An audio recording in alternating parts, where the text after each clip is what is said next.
Assalamualaikum warahmatullahi wabarakatuh. Hari ini kita akan belajar pada mata kuliah Teknik Reaksi Kimia 2 dengan subtema pengantar desain reaktor.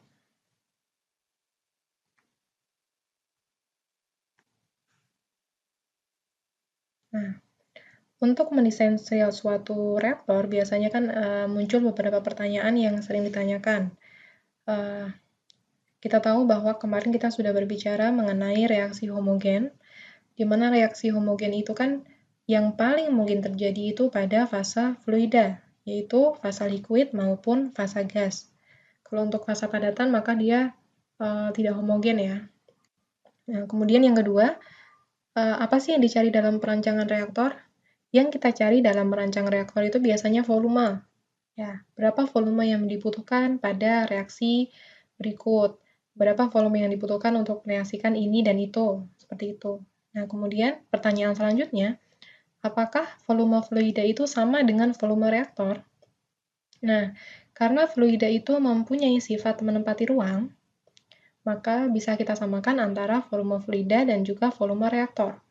Meskipun nanti pada saat di dunia nyata atau pada saat perancangan yang sebenarnya, itu tidak mungkin kita hanya menggunakan volume yang kita hitung pada perhitungan.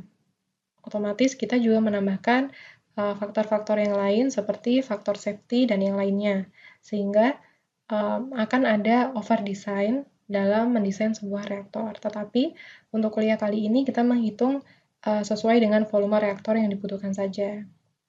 Nah, kemudian yang keempat, apakah volume fluida itu selalu konstan? Atau apakah volume fluida itu bisa berubah-ubah? Nah, jawabannya, volume fluida itu mungkin bisa berubah. Nah, itu nanti akan ada hubungannya dengan epsilon. Nah, secara singkat saja saya jelaskan, ketika nanti kita masuk ke perhitungan, nanti akan ada yang namanya epsilon. Ketika nilai epsilonnya itu sama dengan 0, itu artinya bahwa volume fluidanya itu konstan atau tidak ada perubahan. Saya ulangi, kalau nanti nilai epsilonnya itu sama dengan 0, nih ya, kalau nilai epsilonnya itu sama dengan 0, maka artinya tidak ada perubahan volume di dalam reaksi. Nah, kalau epsilonnya tidak sama dengan 0, artinya ada perubahan volume di dalam reaksi tersebut. Tidak sama dengan 0 itu kan artinya bisa positif, bisa negatif. Kalau nilainya epsilonnya itu positif, berarti artinya ada penambahan volume di dalam sistem. Kalau epsilonnya nilainya negatif, berarti artinya ada pengurangan volume di dalam sistem. Seperti itu ya. Nah, nanti perlu teman-teman ingat lagi. Nah, di sini yang kelima, nanti kita akan banyak menemukan istilah-istilah yang hampir sama artinya. Nanti kita akan menemukan di mana ketika saya berbicara densitasnya berubah, itu artinya volumenya juga berubah. Kenapa disamakan antara densitas dan juga volume dalam tanda kutip? Nah, kita tahu bagaimana persamaan densitas sendiri. Nih, densitas sendiri persamaannya adalah Rho sama dengan massa per volume, di mana kita tahu massa itu kan nilainya konstan. Massa itu nilainya konstan, sehingga mau dimanapun saja, massa selalu konstan. Yang berbeda itu kan berat. Kalau berat, di tempat yang berbeda, dia beratnya juga bisa menjadi berbeda, karena ada percepatan gravitasi, dan seterusnya. Nah, sehingga kita bisa menyamakan antara densitas yang berubah dengan volume yang berubah. Jadi kalau saya bicara densitasnya berubah, itu otomatis artinya volumenya juga berubah, dan sebaliknya. Gitu ya. Kemudian nanti kita juga akan membahas antara hubungan konsentrasi A dan juga konversi A. Nanti akan ada 3 kasus yang berbeda yang akan kita bahas bagaimana hubungan antara konsentrasi A dan juga konversi A. Oke. Nah, sebelum kita lanjut membahas tentang perhitungan-perhitungannya, kita lihat dulu istilah dan simbol-simbol yang akan kita gunakan, sehingga nanti teman-teman nggak bingung ketika muncul simbol ini artinya apa. Oke, yang pertama adalah tadi ada epsilon, epsilon A. Epsilon A itu artinya fraksi perubahan volume dalam sistem. Yang sudah kita bahas sebelumnya tadi, kita bahas sedikit di awal. Kemudian XA, XA artinya adalah konversi A. Kalau dia nanti komponennya B, berarti nanti kita ubah saja menjadi XB, dan seterusnya. Oke, kemudian yang ketiga, ada CA. CA itu artinya konsentrasi A, yaitu dia dengan satuan mol per volume. Jadi definisi CA itu adalah mol dibagi dengan volume. Kemudian ada T, kita tahu T pasti itu temperatur. Kemudian ada P. Nah, P di sini artinya adalah tekanan. Biasanya di literatur lain disimbolkan sebagai P besar ya. Kalau tekanan itu sebagai P besar. Tetapi untuk pembahasan kali ini, karena saya merujuk pada buku Levenspiel, maka kita gunakan tekanan itu simbolnya sebagai P. P ya. Jadi nanti kalau di rumus muncul simbol Pi itu artinya bukan Pi yang 3,14 atau 22/7 seperti itu. Oke, sekarang maaf, VXA sama dengan 1 ya. VXA sama dengan 1 artinya volume A pada saat konversi sempurna. Nah, kalau VXA sama dengan 0 artinya volume A pada saat tidak ada konversi atau biasanya pada saat mula-mula. Nah, itu VXA sama dengan 0. Kalau volume A pada saat konversinya sempurna, itu VXA sama dengan 1. Nah, nanti kita juga akan bertemu dengan simbol delta. Delta itu artinya jumlah koefisien yang terlibat di dalam reaksi. Oke, sebelum kita membahas lebih lanjut perhitungannya, kita flashback lagi mengenai stoikiometri. Nah, apabila kita punya reaksi antara A, B, dan C, menjadi R, S, dan juga P. Nah, dan juga dalam reaksi ini ada inert. Ingat, inert itu apa? Inert adalah komponen yang berada di dalam reaksi, tetapi dia tidak mengalami perubahan. Tidak berkurang maupun tidak bertambah. Sehingga dia ada di situ, tapi nggak ada efeknya. Nah, seperti itu. Jadi, kita masukkan di sini. Kita punya komponen A, B, C, R, S, P, dan juga inert.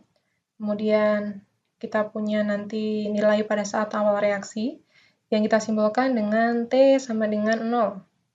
Kemudian pada saat bereaksi, dan kemudian berapa yang terbentuk, dan pada saat akhir. Nah, akhir itu biasa disebut sisa juga, tapi di sini kita lebih baik menyebutnya akhir, karena di produk itu kan bukan sisa ya, tapi dia terbentuk. Nah, di akhir kita simbolkan menjadi T sama dengan T. Nah, teman-teman kan ingat kalau biasanya kita susunnya itu kan mula-mula, bereaksi, dan juga akhir. Nah, untuk komponen A, mula-mula kita simbolkan menjadi mol A mula-mula, yaitu Na0. Nah, dan berapa mol A yang bereaksi, itu kan berapa mol A awal dikalikan dengan berapa konversinya. Sehingga Na0 dikali XA itu artinya berapa mol A yang bereaksi. Nah, apakah ada A yang terbentuk? Tidak ada, karena A merupakan reaktan, sehingga dia tidak ada penambahan. Oke, sehingga pada saat akhir, Na-nya menjadi seperti ini. Pada saat akhir kita simbolkan sebagai Na. Na0 awal dikurangi dengan berapa yang bereaksi. Yang bereaksi adalah Na0 dikalikan dengan XA. Nah, seperti itu. Kemudian yang B pada saat mula-mula dia NB0, kemudian yang bereaksi itu kita basiskan kepada A, karena A adalah limiting reaktannya, sehingga ini. Nah, sehingga Na0, berapa B yang bereaksi itu adalah Na0 dikalikan dengan XA, dikalikan dengan koefisien B, per koefisien A. Nanti semuanya akan dibagi oleh koefisien A. Nah, semuanya akan dibagi oleh koefisien A karena A merupakan limiting reaktan, sehingga dia menjadi basis perhitungan. Oke. Kemudian, berapa B yang terbentuk atau berapa B pada saat akhir sama berapa B awal dikurangi dengan berapa B yang bereaksi. Nah, nanti sama juga yang pada komponen C juga sama, dibasiskan pada reaktan A yang bereaksi, dikalikan dengan perbandingan antara koefisien C dan juga A. Nah, sekarang kita lihat di produknya. Di produknya kita punya R. Pada saat mula-mula, NR0. Apakah ada yang bereaksi? Tidak ada, karena dia produk sehingga dia terbentuk. Nah, yang terbentuk dibasiskan juga pada reaktan A yang bereaksi, yaitu Na0 dikalikan dengan Xa, dikalikan dengan perbandingan koefisien antara R dan juga A. Nah, seperti itu. Sehingga pada saat akhir, itu berapa berapa mol R pada saat awal, yaitu NR0 ditambah dengan berapa mol R yang terbentuk. Nah, kalau tadi di di reaktan dia simbolnya minus karena dia terjadi pengurangan, kalau di produk dia simbolnya plus karena terjadi penambahan. Nah, biasanya nilai NR0, nilai NS0, dan nilai NP0 ini biasanya itu 0, karena biasanya pada saat awal proses belum ada produk yang ada di dalam sistem. Tetapi ada juga beberapa yang pada saat di awal sistem, di awal proses, sudah ada produk yang ada di dalam sistem. Seperti itu. Nah, kemudian inert, bagaimana dengan inert? Karena kita tahu inert itu dia tidak bertambah maupun tidak berkurang, maka nilainya sama. Berapa Ni0 sama dengan berapa Ni. Di awal dan di akhir dia sama. Nah, sehingga kita punya hubungan antara berapa mol total atau NT dengan mol total awal atau NT0 dan juga konversi. Nah, seperti ini. Sehingga NT sama dengan NT0 ditambah dengan delta Na0 dikali Xa per A, di mana kita tahu bahwa delta adalah jumlah dari semua koefisien yang bereaksi. Seperti itu. Oke, sekarang kita membahas apa itu epsilon A. Tadi di awal sudah kita bahas apa itu epsilon A yang berhubungan dengan perubahan densitas atau perubahan volume.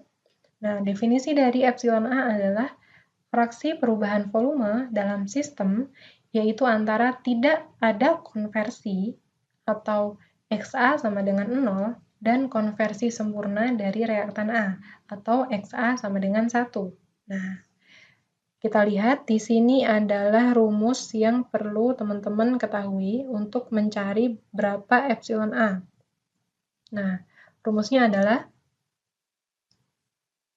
Vxa1 dikurangi Vxa0 dibagi Vxa0. Nah, di mana artinya volume pada saat konversi sempurna dikurangi volume pada saat konversinya tidak terjadi atau mula-mula dibagi dengan volume pada saat konversinya mula-mula atau tidak terjadi. Seperti itu. Nah, atau bisa juga kita definisikan epsilon A sebagai perubahan mol total pada reaksi sempurna dibagi dengan total mol umpan yang masuk ke dalam reaktor. Nah, berikut merupakan definisi-definisi persamaan dari epsilon A. Nah, ini ada hubungan epsilon A dengan mol total dan juga dengan delta. Kemudian kita juga kita sudah punya hubungan antara mol total dari stoikiometri, mol total akhir dibagi mol total awal sama dengan 1 plus delta dikali Ya0 dikali Xa. Nah, nanti nilai epsilon A-nya ini dimasukkan ke dalam sini. Kita bisa menggantikan nilai delta Ya0. Nah, sehingga persamaan hubungan antara mol total dan juga epsilon dan juga konversi adalah ini. Nah, nanti ini yang akan kita gunakan. NT per NT0, mol akhir, total mol akhir dibagi total mol awal sama dengan 1 plus epsilon A dikalikan dengan konversi A. Oke. Nah, kita bahas ulang. Tadi kalau epsilon A-nya sama dengan 0 artinya volume atau densitasnya itu konstan. Kalau epsilon A-nya tidak sama dengan 0, artinya volume atau densitasnya tidak konstan atau berubah. Nah, ingat ya, kalau dia epsilon A-nya sama dengan 0 berarti tidak ada perubahan volume atau volumenya konstan. Kalau epsilon A-nya tidak sama dengan 0 artinya dia volumenya berubah atau tidak konstan. Nah, sekarang saya kasih contoh bagaimana cara menghitung epsilon A. Nah, contohnya bisa teman-teman buka di buku Levenspiel halaman 86, di mana kita punya reaksi fasa gas, nih, reaksinya fasa gas, dengan T konstan. T konstan artinya adalah isotermal ya, tidak ada perubahan suhu atau temperatur. Dengan reaksinya A plus 3B sama dengan 6R. Nah, di sini diketahui berapa CA0-nya. CA0-nya 100, CB0-nya 200, CI0 atau inert awalnya itu adalah 100. Ada inertnya berarti ya. Nah, di sini kita masukkan saja ke dalam stoikiometrinya. Mula-mula bereaksi akhir. Pada saat mula-mula, CA0-nya 100. CB0-nya 200. Kemudian R-nya masih 0, karena pada saat awal reaksi belum ada produk yang ada di dalam sistem. Kemudian CI0-nya atau inertnya awalnya berapa? 100. Oke. Kemudian yang bereaksi, karena pada perhitungan epsilon A ini, yang dihitung adalah, ingat, dengan konversi sempurna. Konversi sempurna artinya Ki reaktannya atau limiting reaktannya itu habis bereaksi. Di sini limiting reaktannya adalah A, dia habis bereaksi, sehingga yang awalnya 100, dia juga habis. Yang bereaksi juga semuanya 100. Nah, seperti itu. Kemudian, untuk berapa B yang bereaksi, karena basisnya adalah A, sehingga B per A, koefisien B per koefisien A, dikalikan dengan berapa A yang bereaksi. Yang bereaksi kan tadi 100, berarti B per A dikali 100 sama dengan 300. Kenapa 300? Karena B-nya 3, A-nya 1, sehingga 3 per 1 dikali 100 sama dengan 300. Kemudian, R-nya, produknya, berapa? Koefisien R itu 6, 6 per A berarti 6 per 1 dikali dengan 100, sama dengan 600. Nah, untuk inert, dia tidak ada reaksi yang terjadi, sehingga tetap 0. Oke, kemudian yang akhir, ya pada saat akhir kan berarti mula-mula dia 100, untuk yang A, komponen A, mula-mula 100, yang bereaksi 100, sehingga akhirnya ada 0. Tidak tersisa, karena konversinya sempurna. Nah, kemudian yang kedua, yang B, mula-mula dia 200, dikurangi dengan 300, sehingga akhirnya minus. Kok bisa minus? Nah, nggak apa-apa, karena pada saat kita menghitung epsilon A, itu kita asumsikan bahwa reaksinya sempurna atau konversinya itu sama dengan 1. Nah, sehingga ini hanya bertujuan untuk mengetahui apakah volumenya berubah atau tidak, untuk menghitung berapa epsilon A-nya. Begitu ya. Oke, kemudian untuk yang R-nya, yang R mula-mula dia 0, tidak ada, kemudian terbentuknya 600, pada saat bereaksi terbentuk 600, sehingga akhirnya dia ada 600. Kemudian inertnya sama, awal dan akhir tetap sama 100. Nah, kita hitung. Yang mula-mula ini kita jumlahkan, maka dia menjadi VXA0. Nah, awalnya ada 100, ditambah 200, ditambah 0, ditambah 100, sama dengan 400. Nah, inilah VXA sama dengan 0. Kemudian, VXA sama dengan 1, kita hitung di akhirnya. 0 ditambah dengan min 100, ditambah dengan 100, ditambah dengan 100, sama dengan 600. Nah, inilah VXA sama dengan 1. Kita masukkan ke dalam rumus. Nah, epsilon A sama dengan VXA 1 dikurangi VXA 0, berarti 600 dikurangi 400, dibagi dengan VXA 0, dibagi dengan 400. Nih, sama dengan 0,5. Sehingga arti dari epsilon A sama dengan 0,5 itu adalah pada sistem mengalami perubahan volume sebanyak 0,5 dari volume awal. Bener nggak 0,5 dari volume awal? Nah, kita lihat. Di awal kan dia 400 nih. Volume awalnya 400, volume akhirnya 600. Nah, berarti kan ada terjadi penambahan 200 volume dari volume awal. Ya kan? 200 adalah setengah dari 400. Nah, sehingga definisinya itu benar. Epsilon A tidak sama dengan 0. Berarti terjadi perubahan volume di dalam sistem. Seperti itu. Oke, sekarang kita masuk ke kasus-kasus hubungan antara CA dan juga XA. Nah, untuk kasus yang pertama ini untuk yang densitas konstan, untuk sistem batch dan flow. Densitasnya konstan berarti volumenya juga konstan. Nah, biasanya untuk kasus yang pertama ini, untuk reaksi pada fase liquid dan reaksi pada fase gas yang dijalankan pada temperatur dan densitas yang konstan. Temperatur konstan itu kan berarti isotermal, densitas konstan berarti tidak ada perubahan volume. Kalau tidak ada perubahan volume, berarti epsilon A-nya sama dengan 0. Nah, ini. Epsilon A sama dengan 0. Oke, sekarang kita lihat, masuk lagi ke stoikiometri. Kalau ada reaksi antara A, B, dan juga P, di mana mula-mula kita simbolkan, mol A mula-mula kan kita simbolkan sebagai Na0.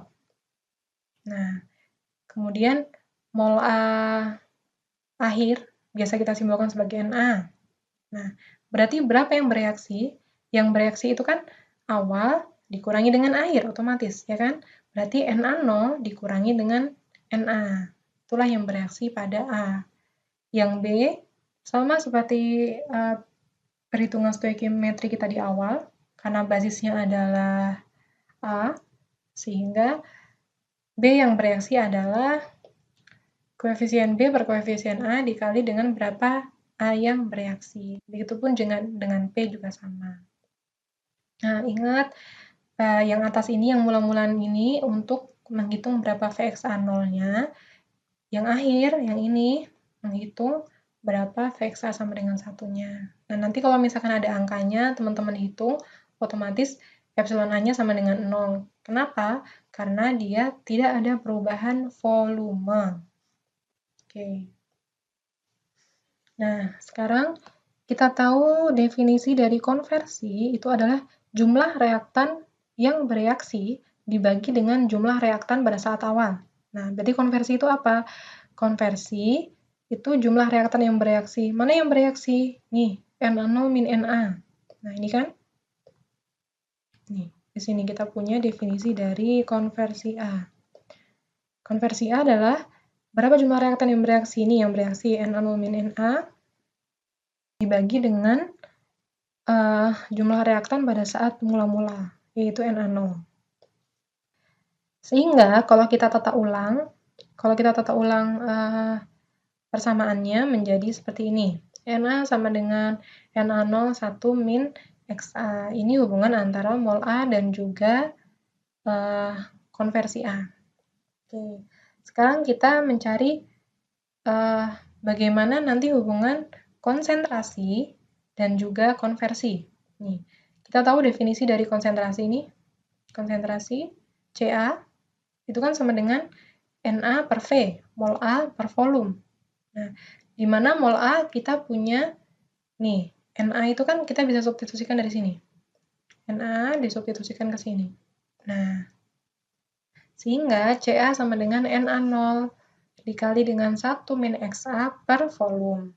Nah, kita tahu Na0 per volume itu kan sama dengan apa? sama dengan CA0. Sehingga persamaannya kita tata ulang menjadi CA sama dengan CA0 dikalikan 1 min XA. Nah, seperti itu. Inilah hubungan antara konsentrasi A dan juga konversi A. Oke. Sehingga kalau ditata-tata ulang lagi, nih, ada hubungan antara XA dan juga CA. Nih. Nah, misalnya ini yang bisa teman-teman gunakan untuk kasus yang pertama, untuk kasus dengan fasa liquid atau fasa gas, tetapi dijalankan pada temperatur dan densitas yang konstan. Oke, paham ya? Sekarang kita masuk ke kasus yang kedua. Nah, kasus yang kedua itu apabila reaksinya itu fasa gas, tapi densitasnya berubah, artinya volumenya berubah. Kalau volumenya berubah artinya apa?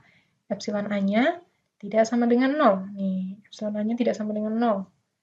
Tetapi temperatur dan I-nya, temperatur dan tekanannya itu konstan. Sehingga dia fasa gas, volumenya berubah, tetapi isotermal dan tekanannya konstan.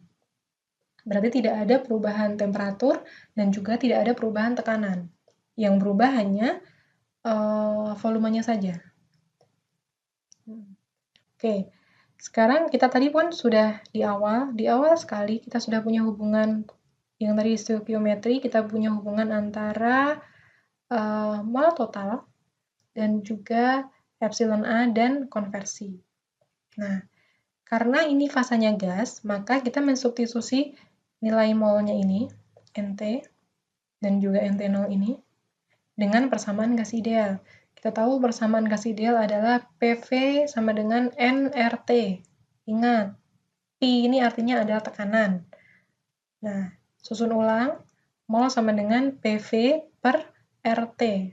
Sehingga, ketika kita masukkan ini ke dalam persamaan di atas, dimasukkan, menggantikan fungsi N-nya, sehingga PV per RT, ini pada saat N total di akhir ya.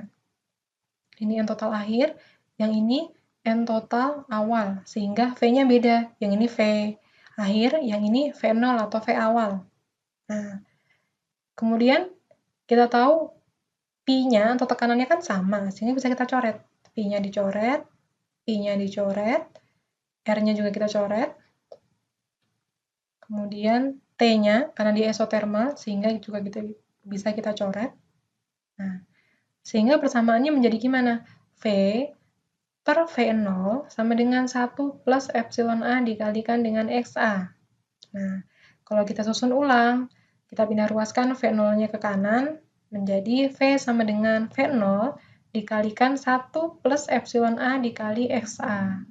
Nah, nilai V ini, nilai volume ini, akan mensubstitusi untuk perhitungan CA atau konsentrasi A. Kita tahu konsentrasi A itu adalah mol per volume.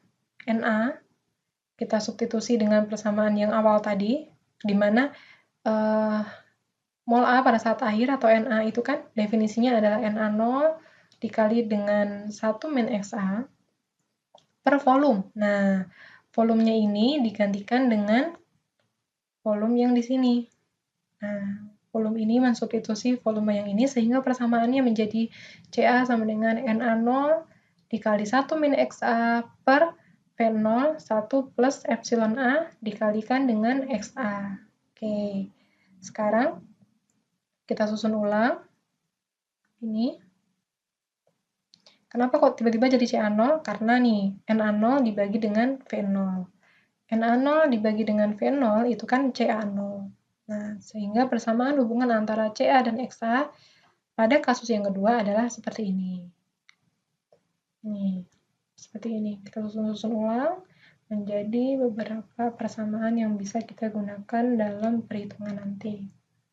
Nah, paham ya?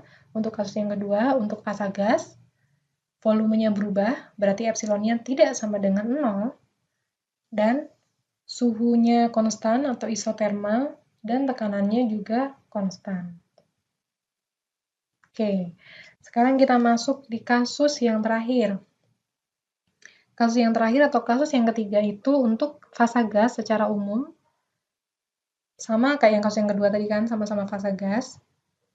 Dengan densitasnya, temperaturnya, dan tekanannya berubah. Densitas berubah berarti artinya apa? Epsilonnya sama dengan? Tidak sama dengan 0 nih. Tidak sama dengan 0. T-nya berubah berarti tidak isotermal. Pi-nya berubah berarti tekanannya mengalami perubahan. Oke. Nah, sekarang kita punya persamaan gas ideal tadi kan? Persamaan gas ideal, PV sama dengan nRT. Nah, kita bandingkan antara pada saat awal dan juga pada saat akhir. Oh, kebalik, maaf. Pada saat akhir dan juga pada saat awal.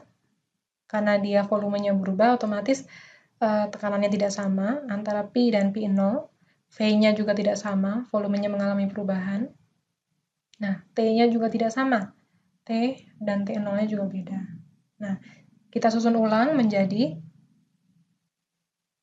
V per V0 sama dengan Pi0 dibagi Pi NT kali T per NT0 kali T0.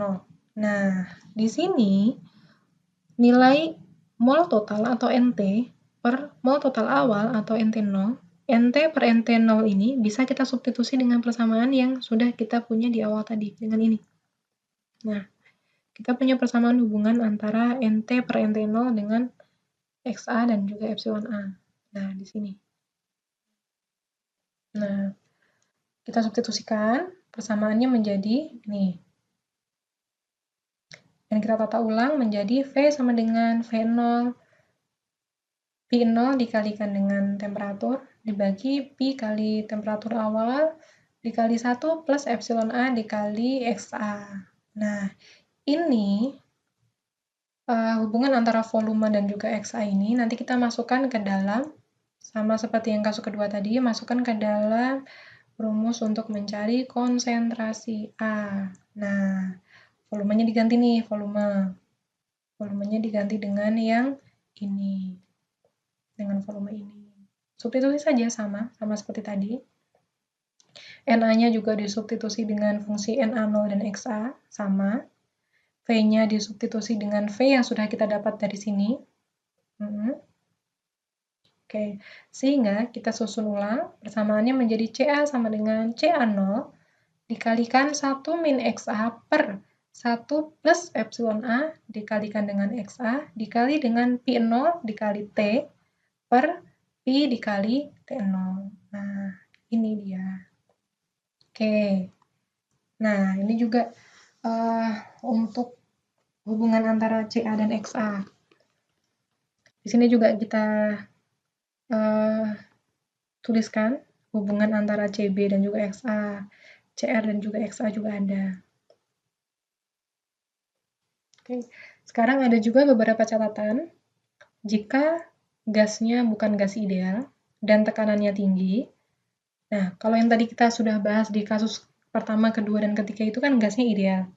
Kalau misalkan gasnya tidak ideal, bagaimana? Nah, kalau gasnya bukan gas ideal dan juga tekanannya tinggi, maka fungsi ini, fungsi Pi T0 per Pi 0T, itu diganti dengan penambahan ada ininya, apa namanya? Compressibility factor atau Z. Nah, nanti Z-nya nanti kita ketahui. Nah, seperti itu. Nah, untuk kasus dengan fasa liquid, berarti epsilonnya sama dengan 0. Kalau fasa liquid, berarti otomatis epsilonnya sama dengan 0. Karena biasanya fasa liquid itu tidak mengalami perubahan volume. Nah, atau gas isotermal dengan Pi dan T yang konstan, dengan temperatur dan tekanan yang konstan, maka, nah ininya, Pi T0 per Pi 0T-nya itu sama dengan 1. Kenapa sama dengan 1? Karena sama. Tekanan awal dan tekanan akhirnya sama. Temperatur awal dan temperatur akhirnya sama, sehingga coret-coret saja sama dengan 1. Nah, seperti itu. Gitu ya, teman-teman. kita tadi sudah membahas bagaimana cara menggunakan CA, hubungan antara CA dan juga XA untuk 3 kasus yang berbeda. Untuk kasus yang tidak mengalami perubahan volume, kasus yang pertama tadi.